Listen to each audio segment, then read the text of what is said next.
Welcome to the National Indian Gaming Association's The New Normal weekly webcast series.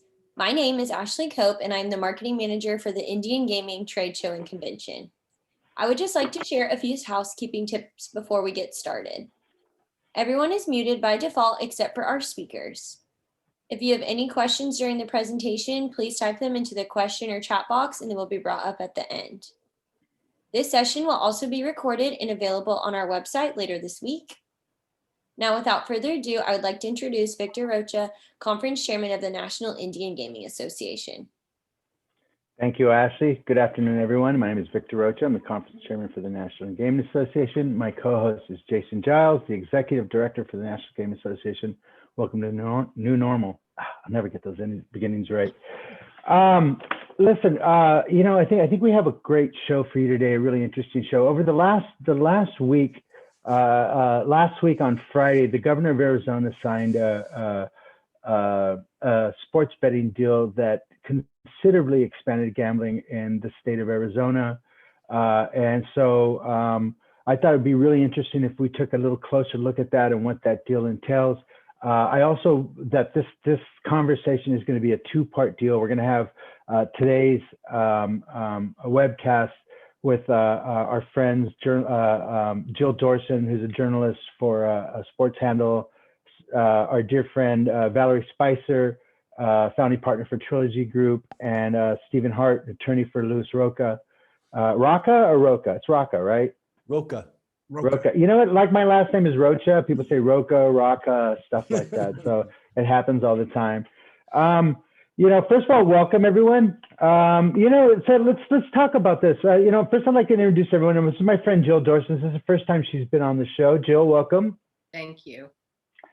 And Jill, for those you know, is a real journalist. She went to J school. And actually, I say that jokingly, but she actually is a really, really great writer and an excellent observer of the industry. So for me, it's a real honor to have her on the show. So Jill, welcome.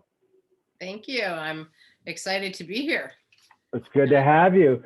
So, this was an interesting deal for Arizona, and actually just for the rest of the country.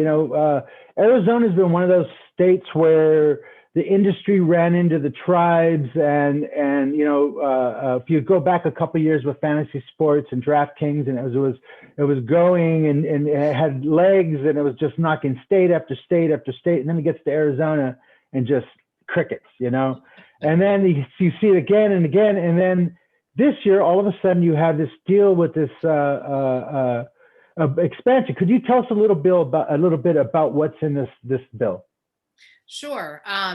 It's really an interesting bill because I believe it's the third that allows professional sports stadiums to have sports betting. And the first that doesn't just allow them to have it, but each pro venue is going to be allowed to have 2 retail sites, which is pretty interesting. It's also one of a handful of deals where tribal nations have given up some amount of exclusivity. And the part of it that's actually most interesting to me is that the sponsors of the bill wanted to create what they called parity. So they gave 10 licenses to professional sports venues and 10 licenses to tribes, which doesn't really work because there aren't 10 professional sports teams that could get them in Arizona, but there's more than 10 tribes. So I'll be very curious to watch next week and find out how the tribes are going to manage that, because Governor Lewis from Gila River testified that they would deal with that. I thought that would be a roadblock at the very beginning, but it wasn't.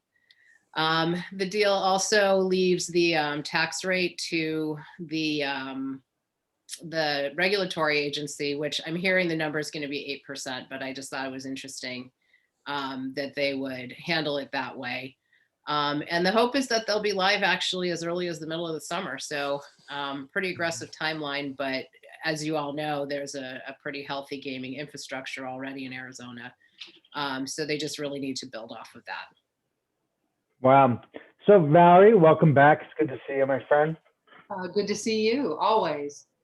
So it sounds like the tribes kind of kicked the can down the road a little bit in dealing with those licenses and stuff to get it moving. I think you're starting to see that in a lot of jurisdictions as everybody wants to get running for football season. You know what I mean? Do you think that was a big incentive to get this deal done?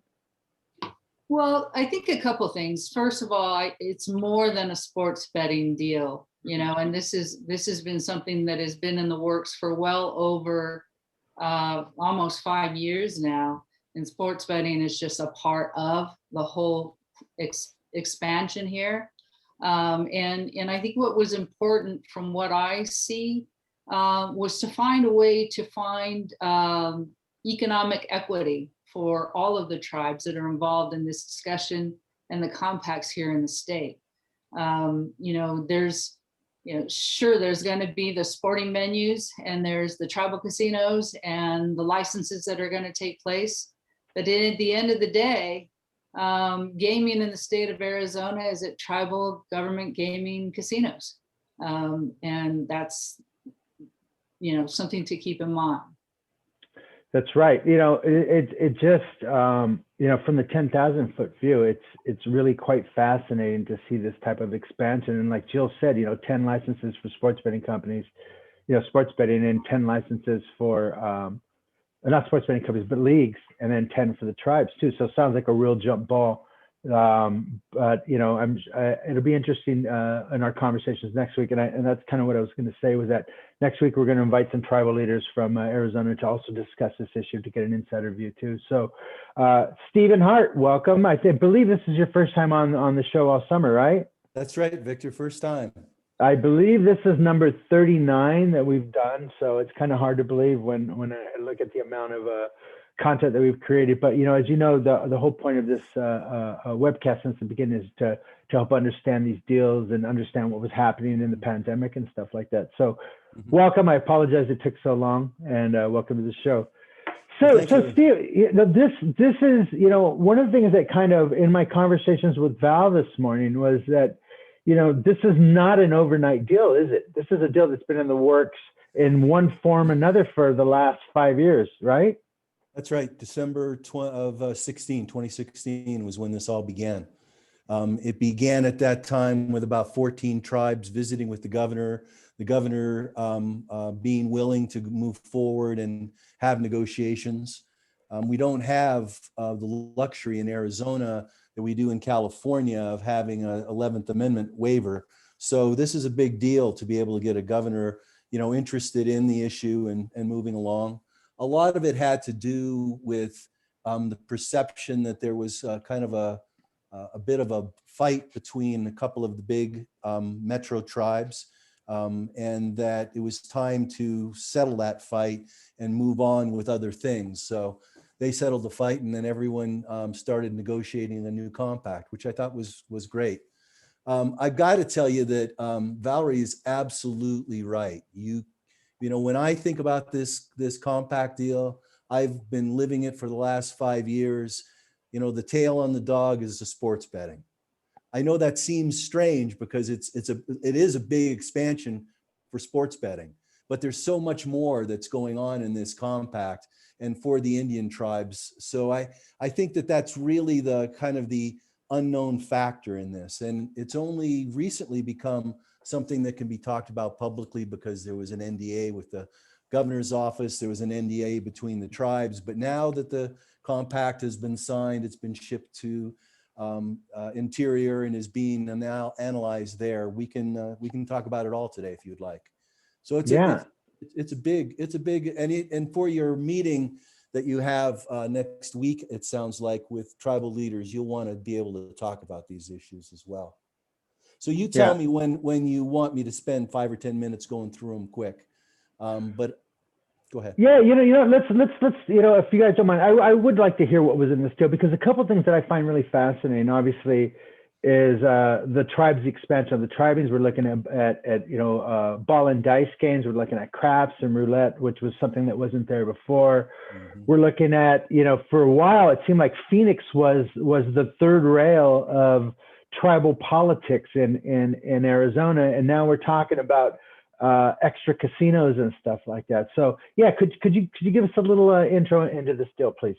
Yeah, I'd be happy to. You got to start with the understanding that the compact that the tribes have in Arizona right now about to change, but the 2002/2003 compact was really a compact that had just a vast number of limitations on the size of the facilities, on the number of gaming devices, on the number of tables, on the bet limits on the tables. This was a compact that was formed largely based on polling and a strong feeling within Arizona that they didn't want to be Las Vegas. And that comes through all of the polls. And then at that time, this was it was an initiative that allowed the 2002/2003 compact to come into existence. So that's our starting point. We've had a compact that, you'd be amazed if you read it, Victor, as to how many different ways there are limitations in that compact. So now that the state and the tribes have come out and together really try to, they call it modernize. I think it just makes sense to have this kind of scope of games that you would regularly see. So what are the changes that have occurred? Duration is another 27 years longer. It'll go now out to 2048. Revenue sharing with the state for all the rural tribes, that's about 16 tribes at last count, has been reduced down to 0.75% of gross gaming revenue. The 5 tribes in the metropolitan areas are continuing to pay the same revenue sharing that they are right now. That's a tiered structure starting at 1%, going to 8%. And Victor, really, when it averages out, it's about 6%, which of course is what there is in California now on most of the deals that are done there. There's also a 12% amount of that you can pay to local governments and get credits for that. So it's very similar in that regard.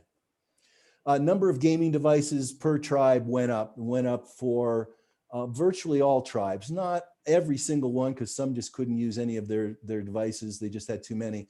But especially in the metropolitan areas, the Tohono O'odham, Gila River, Salt River, those tribes have now a much greater ability to provide slot machines.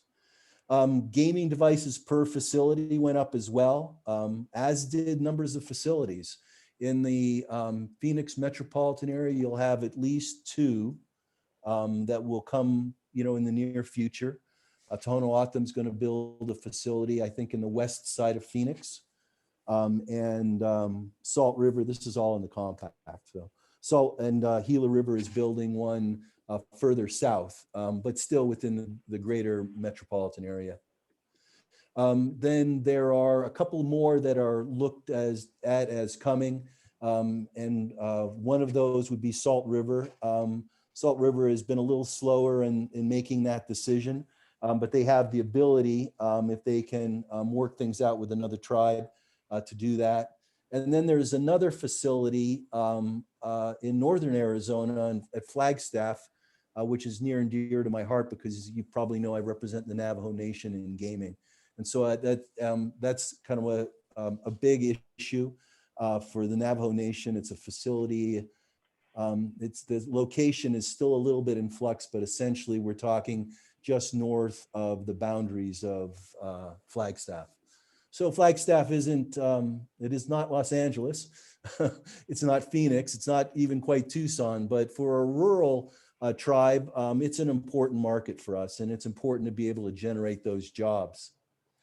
Class 3 gaming, you mentioned this. It's all Class 3 gaming now. There's nothing that the tribes can't do. There's a number of games that are listed out now, and then there's a catch at the end that says, and you can, negotiate appendices in order to add to those games. So this is really a full scope of gaming, like New Mexico, for example. New Mexico's full scope of gaming since 2015. And the last of the expansion items, not the biggest, but bet limits have been raised as well. Bet limits were kind of choke people. And now they're so high that the idea is that, tribes will make the appropriate business decisions on where they want to put their limits. Not all tribes benefit from expansion. And as Valerie pointed out, this is a compact that, 4 or 5 years, most of that time was spent between the tribes trying to figure out something that works for everybody. And a couple, 2 or 3 things have come out of that. Number one, there's a big mitigation fund in this compact. 100 and some odd $1 million over 10 years, mitigation fund in the compact. And so the metro tribes have funded that. And it's really for those tribes that are just outside of the metropolitan areas, whether you're talking about Tucson or whether you're talking about Phoenix. There's also revenue sharing, somewhat similar to what exists in California, with limited and non-gaming tribes receiving money. But the money is really substantial in Arizona. The money, this came out of the last compact, but it's all being extended and there's price escalators over the course of time. So this is $8 to $12 million that a number of tribes will be receiving every year. The Navajo Nation receives $220 million over the course of this compact. So it's a big item. It's a big item. That's, I think, to me, that's the kind of thumbnail sketch of the expansion. And I think you can see why that group of things ended up being attractive, not just to the metro tribes, but also to the tribes in the rural areas. With regard to sports betting, I'll just give you, I know we're going to have a bigger discussion about that, but I'll just give you my initial impression. Number one, it's an important amenity. Number two, Navajo is up in the north part of the state. So Laughlin, Las Vegas are what we compete against. So we're happy to have something that will help us keep Flagstaff customers and other customers and patrons in the surrounding area home and not in Las Vegas, because right now our polling and marketing shows that there's a lot of them are going to Las Vegas all the time. The last thing is, we don't look at this as a big generator of revenue. We just don't.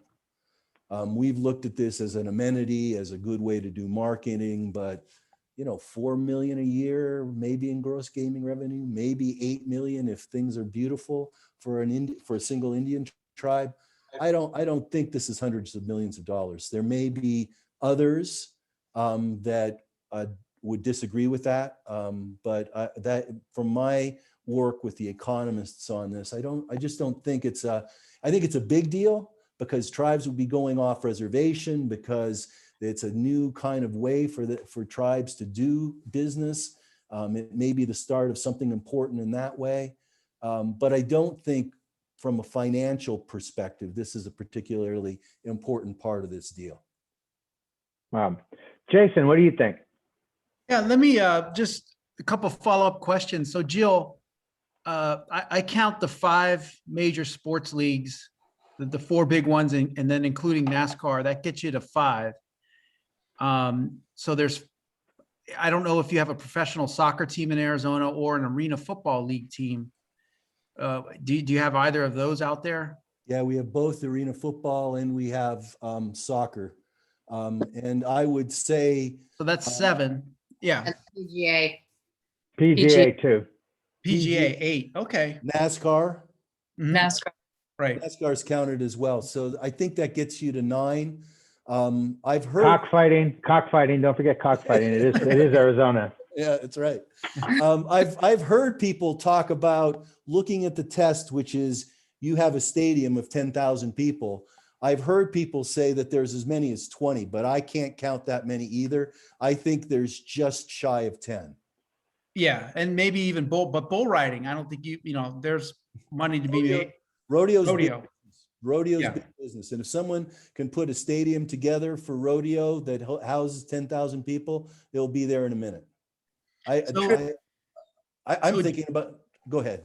Well, and Stephen and Jill, but I think if Jill, if you want to comment on this, I mean, the tribal state gaming compacting in Arizona has been fraught for all these years, and we know how it started, with the blockades and everything. So do you think I mean, Ducey now, it's not a bad deal, but they were certainly accommodative, I think. Do you think the fact that they have 2 Democratic senators now is influencing the political calculus of a lot of these things, and just the changing nature of Arizona itself? What do you think there? Good point. Sure. I mean, I feel like one of the things that happened in Arizona is what we saw in Connecticut earlier this year as well, which is that without COVID, it's not clear whether any of these deals would get done. Mhm. Rodney Butler in Connecticut, has publicly said that his tribe, needed money, and that they were at a point where they had to make a deal and they couldn't.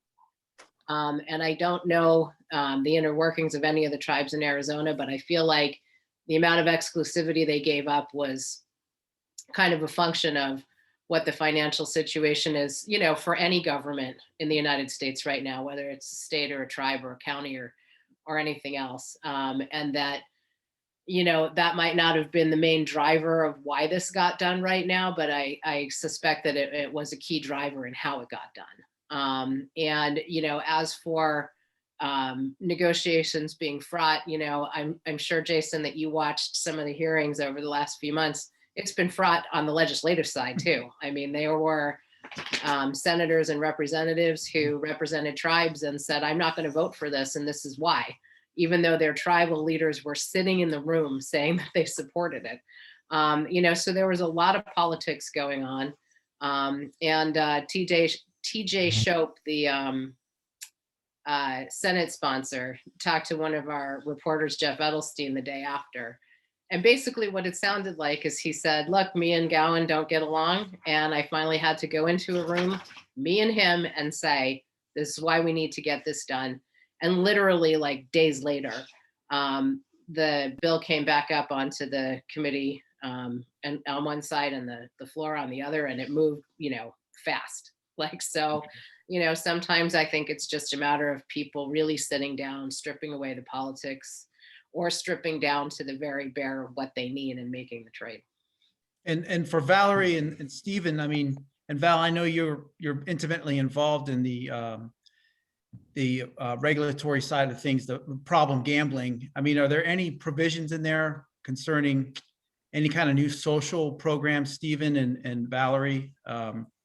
I know you said the Mitigation Fund, but anything else in terms of the regulatory side that's in the new deal? Yeah, well, problem gambling has from the onset been a part of the compacts here in the state of Arizona. And the tribes have contributed to problem gambling, the state problem gambling agency here from the get-go. And I think everybody is very much aware that as you continue to grow gaming, you also have to continue to grow your programs with regard to responsible gaming and problem gambling. And I just want to shoot back at something that Jill commented on there. And I think that I don't know that you can say that the deals would not have gotten done as a result of COVID. I think COVID creates a perfect storm, because there's COVID, there's, expansion of, sports betting across the states, but this has been something that's been in the works for a very long time and was coming to a conclusion. And I don't look at it as the tribes giving up exclusivity as much as crafting what they needed to do and controlling the narrative here in the state. And that's an important distinction. I think that's important to keep in mind here and how this is, has come about. If I might for just a second, I think that's very insightful. The Arizona compacts from 2001, 2002, the exclusivity provision in the compact was not really everything it was supposed to be.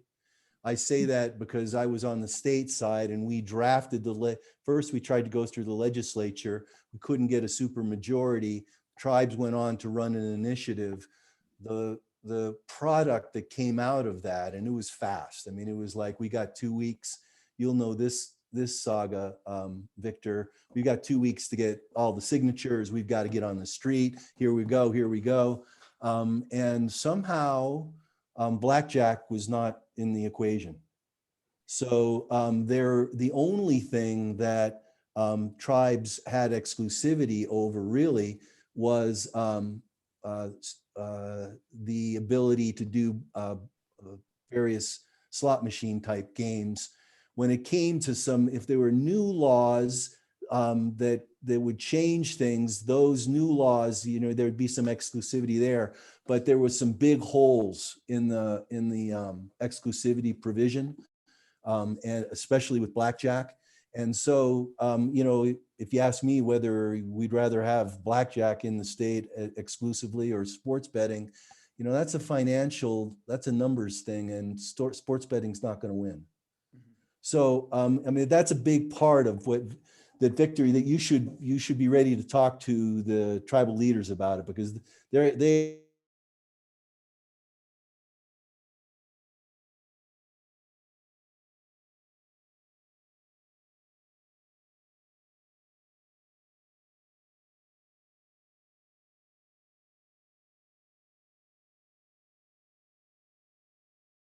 certainly there was some giving up of exclusivity as it pertained to, I guess, what I would call sharing exclusivity with the sports teams.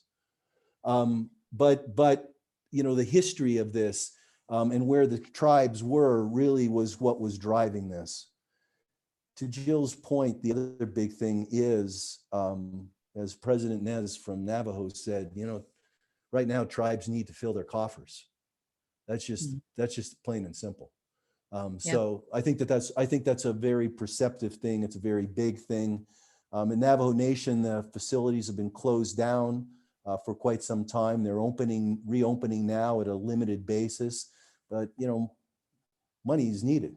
You got to get to business at some point in time, or there's nothing good that you can do. I have a quick question. Where are the racetracks in this deal, Stephen? The racetracks seem to have given up. There's 10 tribal licenses, event wagering licenses, mobile licenses. Of course, all the tribes can operate retail out of their facility per the compact. But then there's 10 sports betting, event wagering, they call it event license, for the sports teams. And then here's the final part, there's 10 limited for the racetrack. Also got the ability to do some electronic keno. The electronic keno doesn't seem to me to be a very good product, but I could be wrong. Well, that's what Rodney Butler was talking about a couple of weeks ago, that they're doing keno and they're getting part of that deal in Connecticut too. So I don't play. I think the tribes, what held up Jill, you were probably watching the legislation and you probably saw this. Victor, what held up the legislation was the senator who's in charge of chairman of appropriations added to the bill as it was going through historic horse racing machine. Right. That's right. And that really slowed down the process for several weeks. So did they get the historic racing? No historic racing.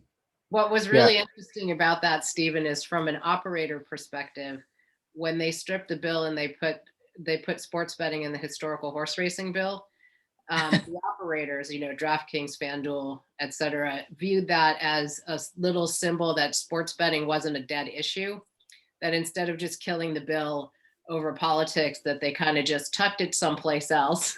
So that it could sit on the agenda, and wait to come back up. And that's exactly what happened. And they they didn't strip out the historical horse racing. They went back to the initial bill. Right. There was two bills. One was in the Senate, one was in the House, and they were both. No, there were identical. two in the Senate, I think, actually. And one was historical horse racing and one was sports betting. It started in the House. Right. We ran two bills and they were identical bills. And it took a while for the House bill to cross. Right. Yeah, Jason, it seems like at the root of this is really tribes, dealing with compacts and the compacts just becoming antiquated, way before their times, and this is a case again and again and again that we're seeing with IGRA, we've seen in California, especially with sports betting, iPoker, and the whole online gaming thing. But I think there's a bigger deal here, Jason, is that we're really talking about the next generation of gambling for the industry. You know what I mean? Everything is going online, and it really is that profound and that deep. It isn't just about expansion, but the tribes and the pandemic has really changed their positions and I can't say they came from a position of strength, but I think it was real deal making. What do you think, my friend? Yeah, a couple of things, Victor. I agree with Stephen, and I think this is proving out across the country, except for maybe in California. Tribes are not willing to, go down with sovereignty or just, throw out compacts over sports betting. And Stephen's right. It's a low margin game. We saw what the tribes in Michigan did. They just said, forget it. We'll just be state actors and get to go through the state licensing process. And it's worked for them. We've had a couple folks on from there, and they're doing pretty good business. And so we have that issue. But California, again, there's not been a state that's legalized sports betting like California, where you've got 40 million people and however many, colleges and all this multiple pro sports teams. But as you know, Victor, when we took tours of the betting shops in London, the big money is on the in-game sports betting. 80% of William Hill's money comes from in-game sports bets. And I agree with you, Stephen. I mean, but if this country ever, as our sports betting market matures down the line, that's where the real money is going to be, and especially with these kids with their phones. It'll make the game more interactive and more up to date. And that's a big deal right now. Part of the reason that if you follow soccer at all, those big teams are wanting to break away and do a super league. They're retreating a bit now, but they look at the gambling that's going on, and 90% of the gambling is on those super teams. The big teams that get all the eyes, and they're like, why aren't we keeping more of this money? And so like you said, Victor, down the line, we're really setting ourselves up for again, the new generation of gambler, like you said, but also there's going to have to be, I hope that there's mechanisms where things can be updated at some point. And it's mostly the NFL, this idea that their in-game statistics are proprietary and that everybody should pay a fee for in-game statistics. I mean, I could sit there with a pen and paper and follow it if I really cared that much. I don't know what this thing is about, you got to pay for their statistics that are so readily available. Any app, if you're watching a game, if you've ever had to watch a game just on the app because you're not near a TV, you refresh it and you got the statistics right at your fingertip. So all these things are going to have to be dealt with down the line, but it's part of a larger, until we get some of the banking and Wire Act issues clarified by Congress, a lot of this just can't be done right now. To your point, Stephen, like in-game betting across state lines, forget it. That's still technically illegal. So, yeah. So a lot of this is going to have to be cleaned up in the future. But that's kind of where we are. Again, Victor, it's too bad California didn't get out in front of this first, because that's the market where they're expecting everything to break. And on a larger scale, you got New York still sitting there. Theirs is going to be rolling out soon. So lots of stuff. I saw some. Oh, go ahead, Jason. Well, we got a couple of questions, and maybe Stephen.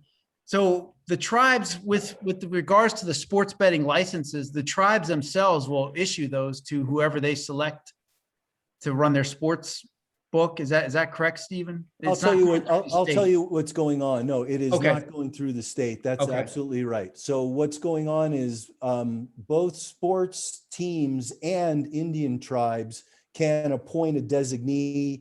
That designee could be a management services provider or could be a vendor contractor, but those will be tribal processes. And that's what's going on right now. RFPs are being run, that kind of stuff. Excellent. It is not a wholesale adoption of the state system. Good.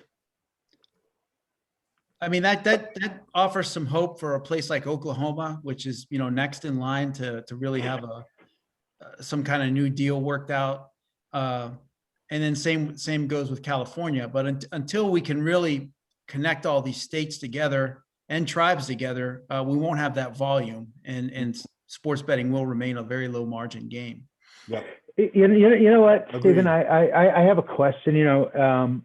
If you look at New Jersey, sports betting was everything, $1 billion in revenue, blah, blah, blah. But now no one's really talking about sports betting. The end game really is online casinos. Is there any type of firewall to prevent that from happening in Arizona? There's a provision in the compact that says no to internet gaming.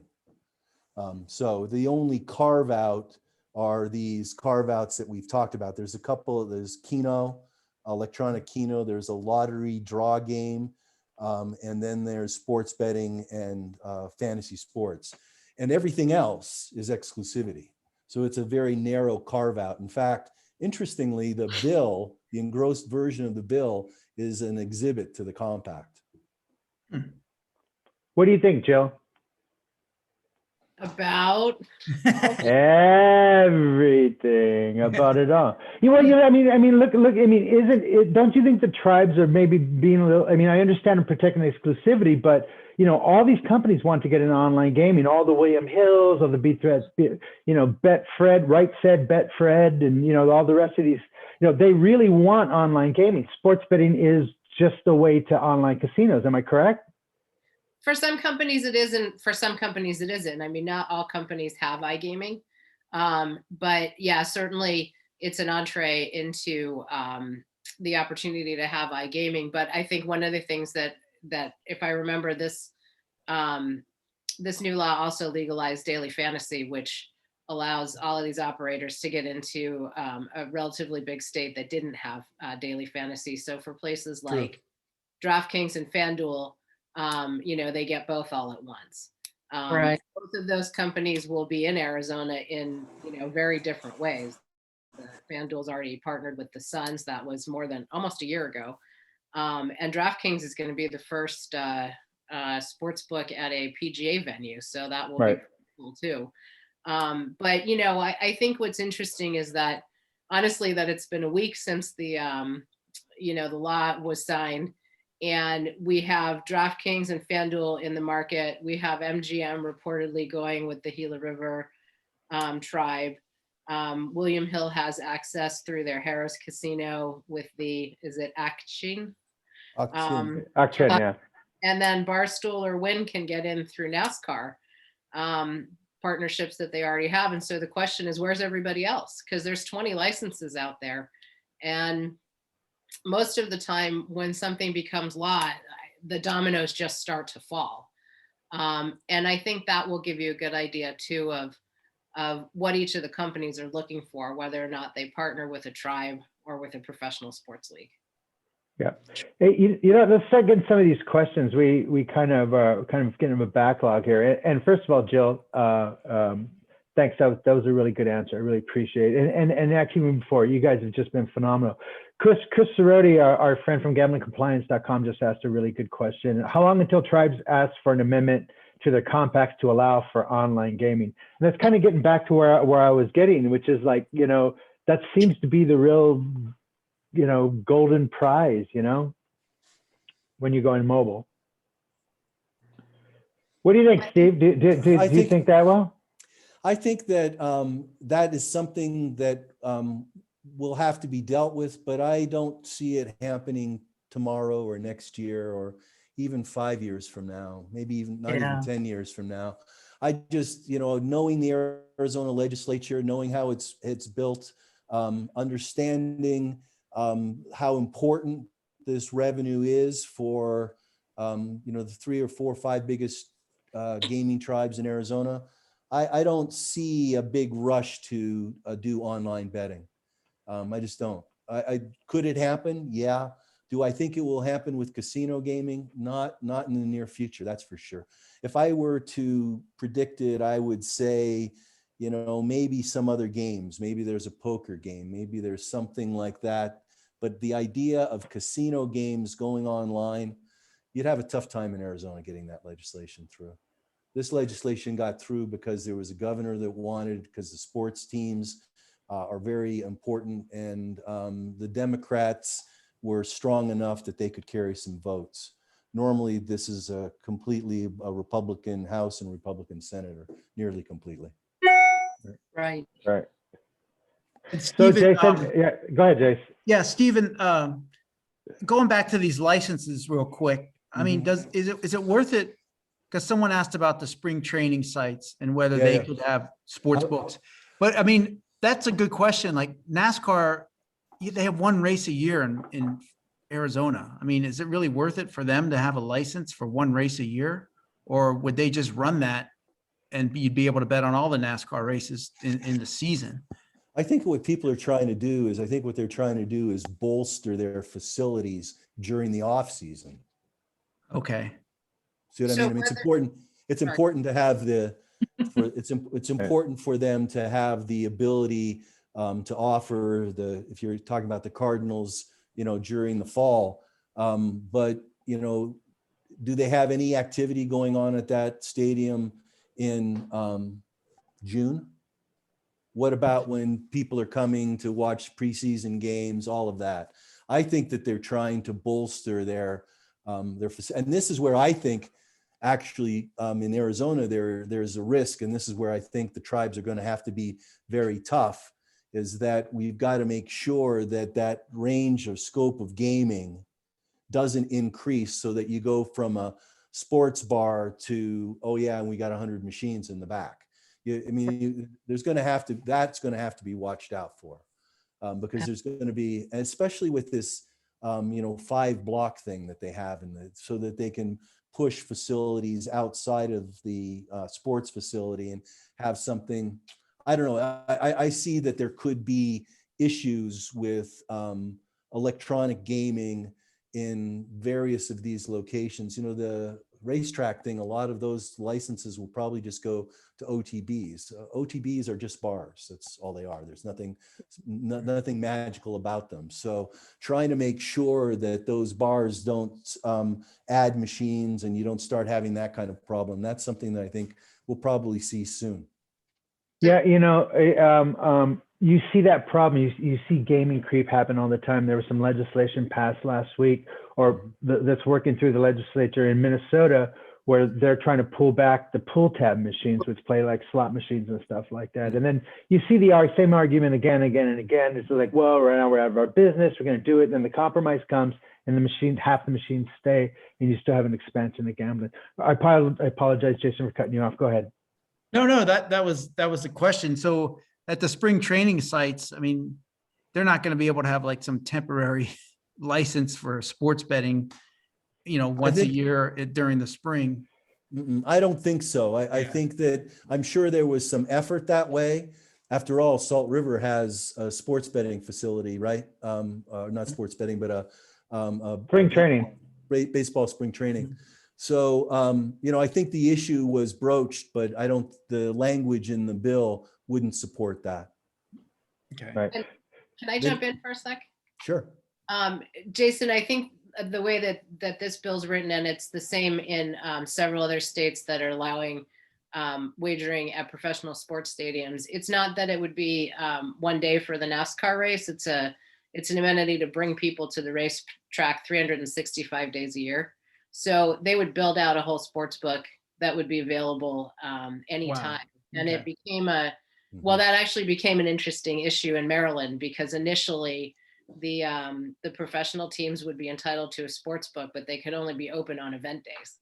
And they all pushed back and they said, that doesn't really work for us. And to what Steve was saying, the 5-block radius is really interesting. All the professional teams can have a second retail sports book within 5 blocks, but I don't think it's all of them. I think it's the ones that are in downtown Phoenix. And when I talked to the bill sponsor on the House side, he said the reason for that was so people who could not get into the game could still be kind of in that atmosphere and have the ability to bet.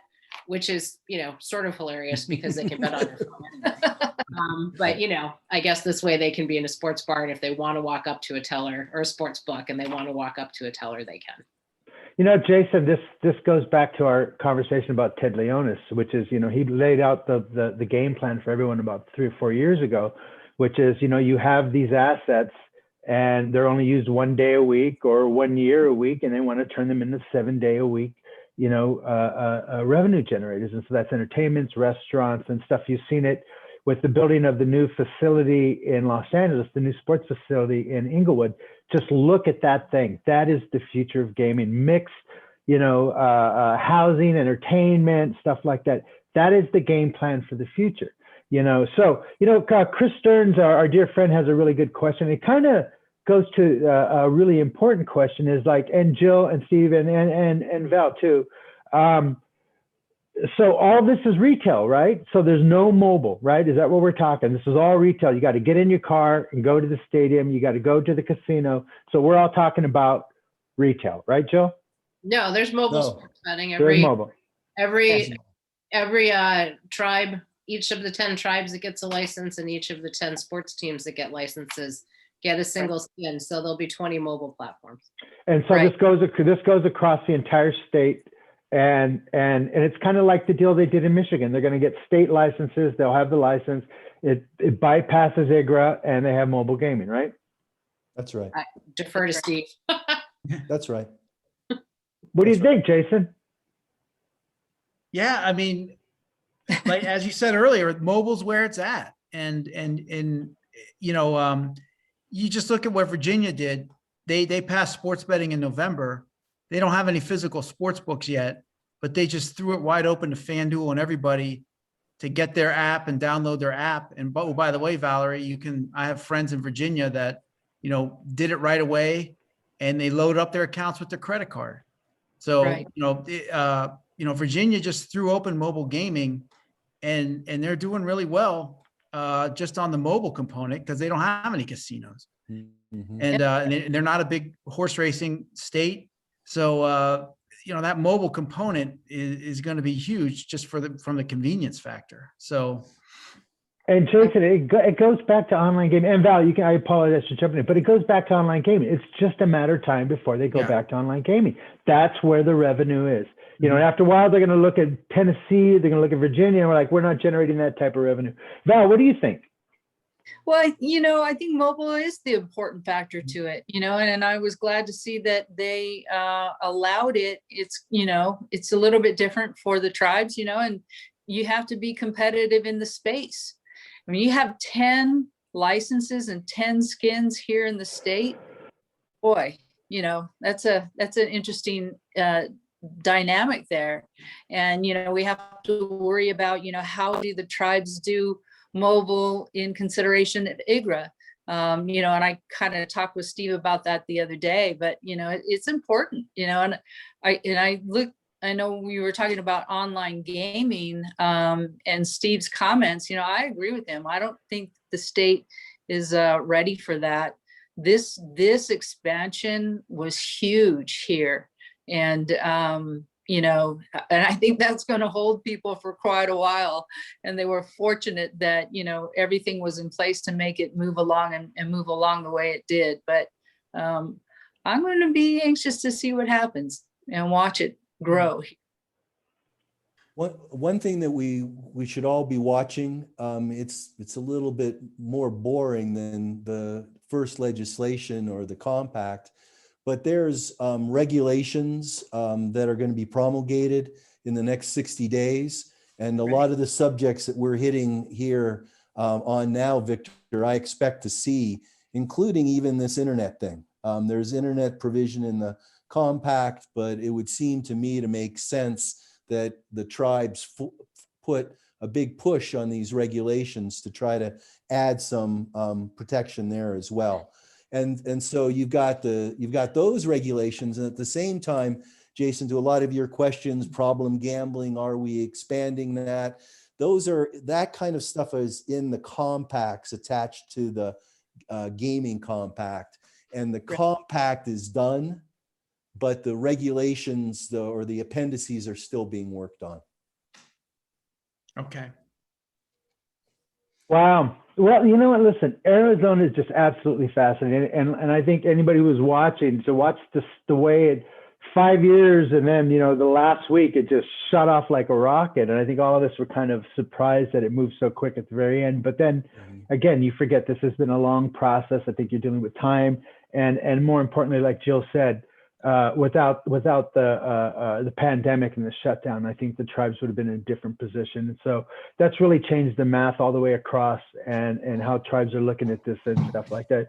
So it's very, very, very, very fascinating. There's one more issue that I'd like to talk about. And someone, Nikki Balich, says, are sports teams that qualify for the license only professional, and is college included? And college gambling, I'm gonna go to you, Jill. College gambling seems to be a really big issue for a lot of states. It's like, okay, we want gaming, but we don't want to have college. And it's almost like, it's like you're doing gambling, or you're half in, half out. You know what I mean?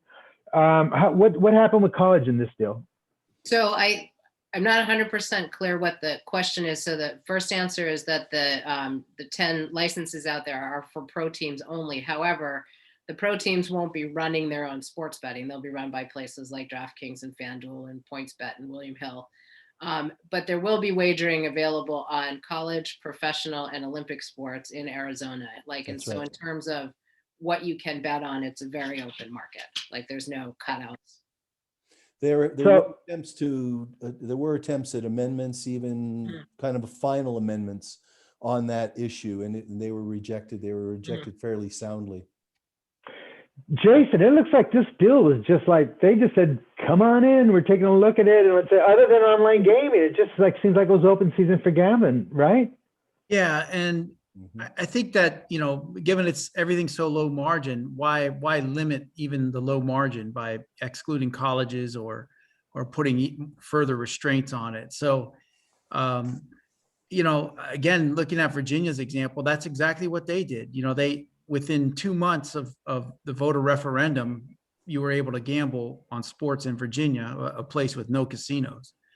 And so it's, again, to your past point, Stephen, we're going to do an infrastructure bill here. I don't know if Biden can get it passed. It may be so watered down, it'll just look like a fix-up bill, not an infrastructure bill. But within that, they've got to fix the Wire Act and these outdated 1950s laws that deal with telephone. That's interesting. And don't deal with the internet. And that goes straight to banking too, because here we are, Valerie. Yep. All this opposition to gambling on credit cards, I feel like it's inevitable at this point. Right. And cash is becoming less and less of a thing. People just don't like to carry around cash. Everyone likes Apple Pay, the ease, and people don't like to carry. You almost don't have to carry around a wallet. And oh, by the way, Japan and South Korea, if you've been there, everything is on their phones over there. Even Taiwan. Right. So it's been done in societies, and I think that's inevitable here. Even though U.S. is far behind, even Europe. We're just now getting the credit cards where you can just tap it. Right. And it's still not even that ubiquitous. But what do you think looking down the line? I just think if we can get this Wire Act out of the way and get the banking laws, and it applies to marijuana too, we've got to clean up these banking laws so that people can deposit their cash intensive business money. Yeah, I think we absolutely have to go that route, and we have to fix that Wire Act issue so that tribes aren't put in a disadvantaged position.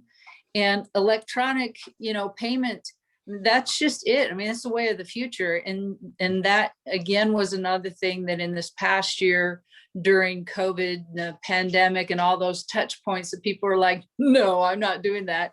And so electronic payment systems really advanced, and it gave it a foothold to move forward. And, luckily, a lot of companies have jumped on that and they've moved stuff forward.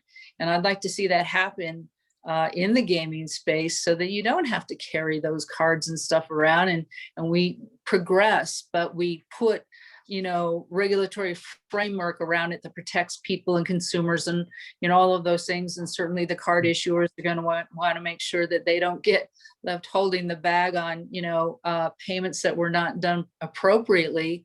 But it seems to me electronic is a lot safer sometimes than Yeah, Absolutely. I mean, anybody could make those cards anymore, and it's crazy. So it's the way to go for sure. Jason, You know what? Go ahead, Stephen. go ahead, Steve. just real quick, have you spoken to anyone from Navajo about your infrastructure ideas? Well, spoken with more from folks at Oneida Nation, New York, and some California folks. I mean, Navajo is unique, yeah, because they're in 4 different states. Is that what your point is there, or? They are very, very focused on infrastructure right now. That's what they're interested in moving during this legislation. Yeah. And, more than you can imagine, they still need they received a significant amount of money, certainly from the CARES Act, but it all had to be spent or encumbered by December 30th. And so there was nothing they could do with their outstanding big problem, which is water, internet, broadband. Those are the problems that they really face. And I know because I sit and talk with these people regularly. The speaker of Navajo is as committed to infrastructure projects as you can imagine. So I think if I were in your position, I was trying to do something with infrastructure, I'd talk to him. Yeah, definitely. We can talk offline a little bit, but I'll give you his number. Okay. So I have a question for the group, and how many more states need to have sports betting before we start seriously talking about a federal bill? What do you think, Jill? What do you think, Jill? Just as a casual observer, is it going to be 30? Is it going to do once we get over the 25 mark? I was going to say, I feel like we're halfway there already. There's more than 20 and, several others that are legal, but not live.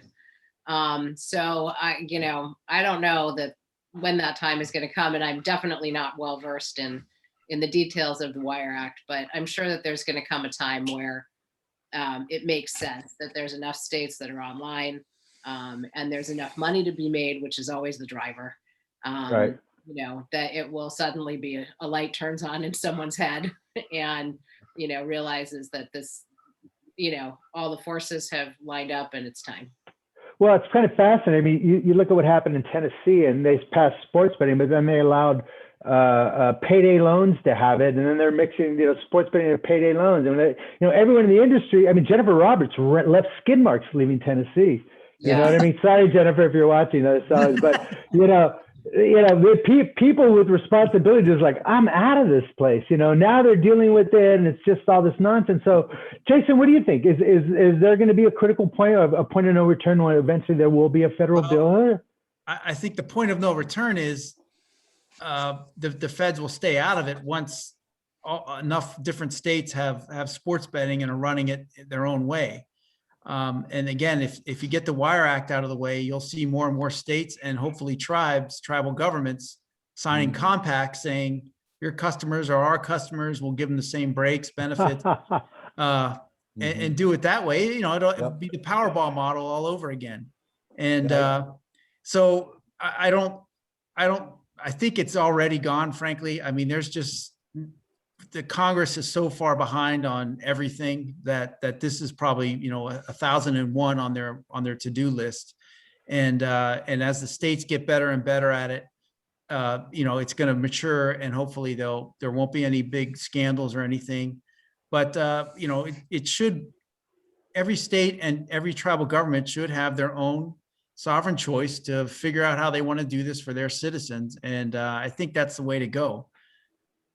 Unfortunately, you get a state like California that's very important to all this, and you can't get it past the finish line or even up to the start line. So, well, you know what?